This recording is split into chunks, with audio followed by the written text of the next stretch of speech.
All right, so we just learned a whole lot more about Donald Trump's next vanity project, a gigantic arch that he wants to build near Arlington National Cemetery in honor of America's 250th birthday.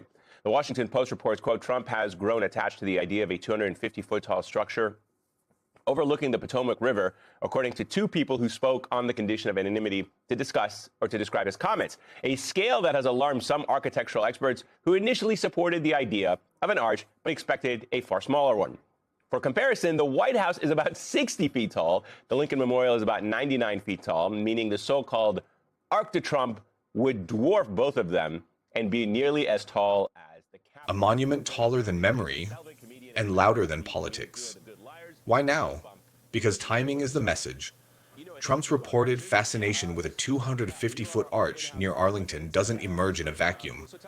It comes as the U.S. enters a hyper-symbolic phase. Election cycles, culture wars, and debates over national identity. Monuments are no longer about history, they're about narrative control. In an era where visibility equals power, scale becomes politics. This isn't urban planning, it's branding. Who benefits? Trump does, first and foremost. A colossal structure overlooking the Potomac would place his imprint physically beside as the Capitol. Joining us now is Jason Selvig, comedian and member of the comedic duo The Good Liars, and Philip Bump is still with us. So, you know a thing or two about arches. Yeah, of course. Yeah. You are our in-house arch residence expert. So tell me a little bit about what this says about Donald Trump's vanity and how much he's obsessed with always being just visible in the largest sense possible. I think I'm going to say what everyone is thinking right now, which is Donald Please don't get us fired. Please don't get us fired. I think Donald Trump is overcompensating for something. Donald Trump, he's putting up these giant monuments. He's building this giant ballroom. He's putting his name on buildings.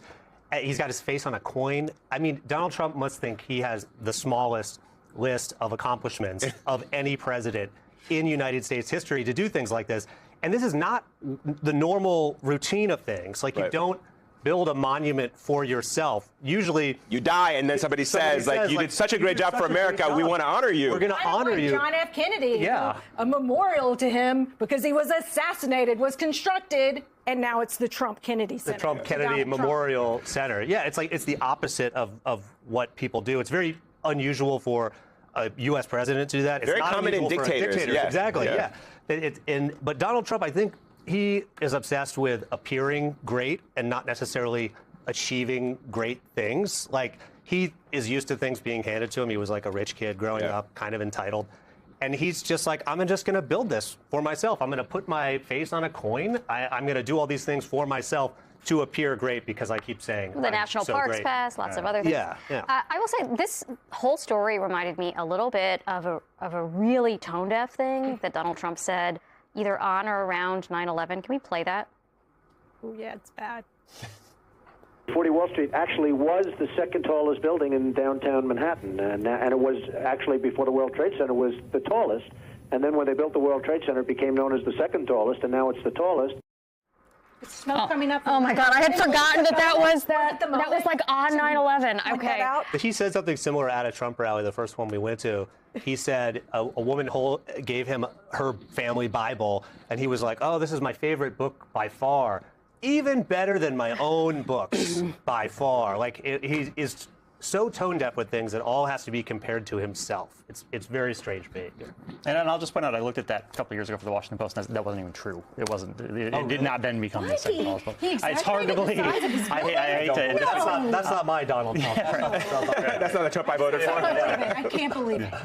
Well, let me ask you about this, though, because, I think a lot of us are kind of concerned about what happens when Donald Trump is gone, right?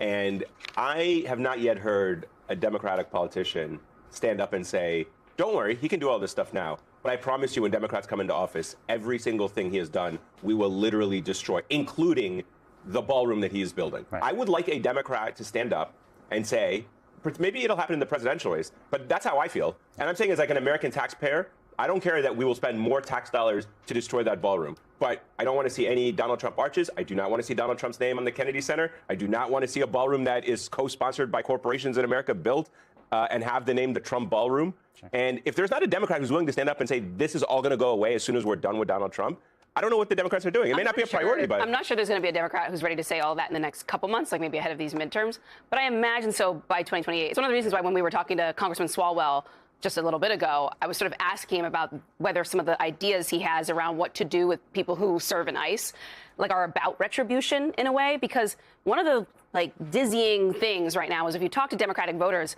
like, abolish ICE is becoming like the basic baseline position. Yeah. A lot of them are like, I want the Nuremberg trials at the end of this. Like, I'm not even kidding. Like, people have said that to me. Yeah. And so I think they're waiting for a Democrat who, like, feeds into that anger that they're feeling right now. But the party seems to be. Yeah, they're tired of letters and tweets just being like, wow. But I think it needs to be couched as justice and not retribution. Retribution, which is a word that Trump uses all of the time, to me sounds like sort of your id acting out. It's about, lashing out. That's smart. Yeah, I think that's right. And it's not a righteous cause. It's not about setting things right. It's more about, like, destruction and, like, being punitive for punitiveness' sake. I think the trajectory is on. There's a good chance. There are moments in history when there have been leaders of countries who have been so unpopular that people have torn down their monuments, right? I mean, it is absolutely the case that if the Democrat wins in 2028, the first day, all that gold nonsense is coming off the White House. Like, that's pretty obvious. I do want to say that I think what's striking about all of this, that we just to sort of be the straight guy here, I guess,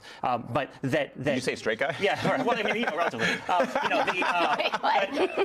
He's a comedian. Oh, got it. I just wanted to make sure. Assumptions. Well, this is one sideways. Anyway, the point is, the presidents usually, it's going great. The presidents usually are about delivering for the people, right? That's their job, and that's what they see as their legacy. Donald Trump has never been about that. He does not see his role as delivering for the American people. He speaks to it, and it's obviously he does nothing in favor of it. So this is what he does instead. It's very true to who he has always been, but I think that it is a reminder if he's a different kind of president. But to your point, I agree that, like, a Democrat needs to run on a platform of justice. And again, it's not the most pressing issue. It's like, we are going to fix this country and get this country back on track. But the symbolism and the removing all the gold from the Oval Office, removing all the stupid stuff that he has done with the Hall of Presidents or whatever, that wall of presidents with the auto pen that he's done, rebuilding the Rose Garden, tearing down the ballroom, sanitizing the White House. Sanitizing the White House. Lots of bleach. Yeah. A lot of bleach. Yeah.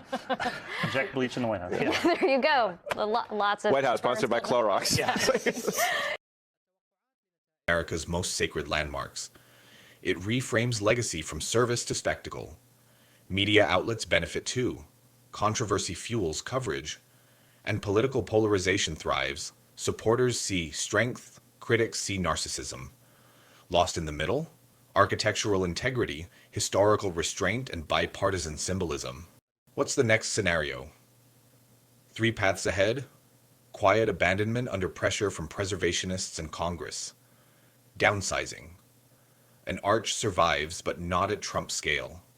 Escalation, the project becomes a rallying symbol, weaponized in campaign rhetoric as proof of bold leadership.